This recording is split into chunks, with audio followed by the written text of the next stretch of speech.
محراب و منبر سیریز اکتساب سیرت النبی صلی اللہ علیہ وسلم، مصنف محمود فاروقی، مرتب مشہود فاروقی۔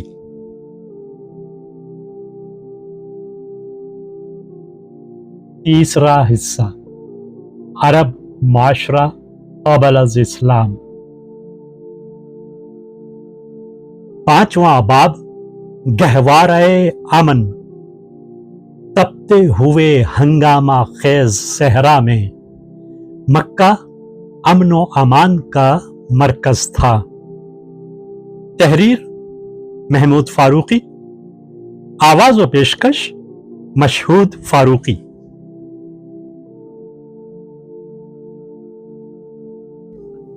صحرا کے درمیان مکہ امن و امان کو سمیٹے خوشحال و مطمئن تھا۔ عرب کے صحرا نوردوں کے لیے سب سے زیادہ پریشان کن مسئلہ پانی کا تھا۔ وہ ہمیشہ پانی کی تلاش میں سرگرداں رہتے تھے، مگر وہ لوگ جو کہ مکہ میں تھے وہ اس پریشانی سے محفوظ تھے۔ مکہ کے کنووں میں شہر کی ضرورت کے مطابق پانی تھا۔ اس شہر کا سب سے پہلا چشمہ زمزم تھا، جو حضرت اسماعیل علیہ السلام کی یادگار تھا۔ زمزم کا پانی خنک اور شیریں تھا۔ لوگ زمزم پیتے تھے، تبرک کے طور پر اسے سر اور منہ پر چھڑکتے تھے، مگر مکہ کے لوگ ابراہیم علیہ السلام اور اسماعیل علیہ السلام کے مسلک کو بھول گئے تھے، جو زندگی کے صحرا میں تپتی جھلستی پیاسی روحوں کو سیراب کرتا تھا اور زمزم کی طرح خنک اور شیریں تھا۔ ہر سال 3 مہینے ایسے آتے تھے جن میں عرب کے قبائل لوٹ مار غارت گری کو ترک کر دیتے تھے۔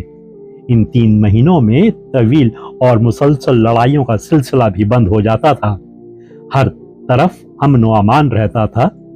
ان مہینوں میں مکہ کی طرف جانے والے راستے آباد ہو جاتے تھے۔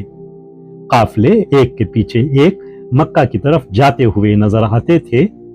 یہ بیت اللہ کے حج کے مہینے تھے، حرمت والے مہینے، ذی قعدۃ الحرام، ذی الحجۃ الحرام اور محرم الحرام۔ تمام قبیلے سوغاتیں اور مال تجارت نذرانے لیے ان مہینوں میں مکہ کے اطراف پڑاؤ ڈال دیتے تھے۔ مکہ کے سالانہ بازار میں بڑی رونق رہتی تھی۔ قریش اس بازار کے اور اس کے انتظامات کے نگران تھے۔